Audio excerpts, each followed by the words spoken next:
Hello मेरे प्यारे नन्हे दोस्तों, कैसे हो आप सब। अगर आपको मेरी कहानियाँ पसंद आती हैं तो प्लीज़ मेरे चैनल को लाइक शेयर और सब्सक्राइब करो।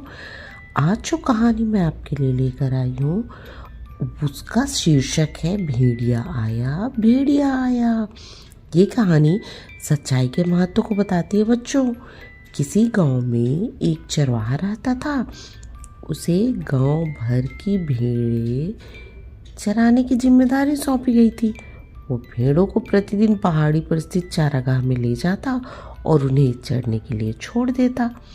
यूं तो चरवाहा अपने काम को अच्छी तरह करता था, लेकिन रोज रोज एक ही काम करते करते वह ऊब सा गया था। इसलिए एक दिन उसने सोचा क्यों न दिल बहलाने के लिए कुछ हंसी मजाक किया जाए।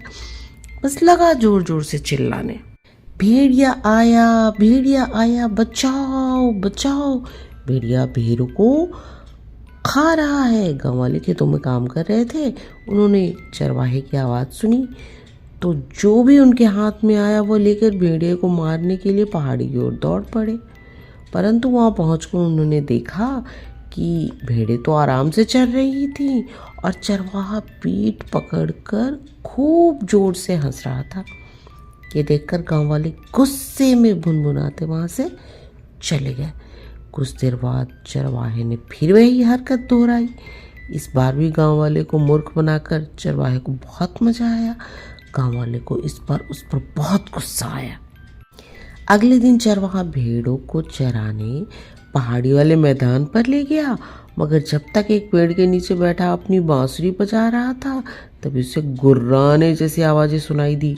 उसने सिर उठाकर देखा तो कुछ दूर सचमुच एक बड़ा सा भयानक भेड़िया गुर्राता हुआ भेड़ों की ओर बढ़ रहा था। भेड़ों ने एक खूंखार भेड़ियों को अपनी ओर बढ़ते देखा तो वे डर कर इधर उधर भागने लगी। चरवाहा बेहद डर गया और जोर जोर से चिल्लाने लगा, भेड़िया आया, बचाओ बचाओ। इस बार वो बहुत डरा हुआ था, चिल्ला चिल्ला कर सहायता की पुकार कर रहा था और खेतों की यार आशा भरी दृष्टि से देख रहा था। एक गाँव वाले ने सोचा कि वह इस बार भी मजाक कर रहा होगा, इसलिए वे नहीं आए। चरवाहा ने जैसे तैसे एक पेड़ पर चढ़कर अपनी जान बचाई और भेड़िए ने 2-3 भेड़ों को मार डाला। चरवाहा अब अपने किए पर बुरी तरह पछता रहा था। गाँव वापस आकर उसने सबको अपनी आप बीती सुनाई और क्षमा मांगी। साथ ही वादा किया कि भविष्य में वह ऐसा झूठ फिर कभी नहीं बोलेगा। बच्चों, हमें झूठ कभी नहीं बोलना चाहिए, क्योंकि एक बार झूठ बोलने के बाद अगर हम पकड़े जाते हैं तो फिर हम पर से सबका विश्वास खत्म हो जाता है।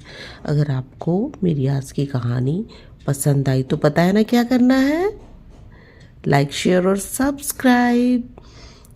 और मेरे प्यारे नन्हे दोस्तों, अब आप आराम से सो जाओ, सपनों की दुनिया में खो जाओ। गुड नाइट मेरे प्यारे नन्हे दोस्तों, गुड नाइट।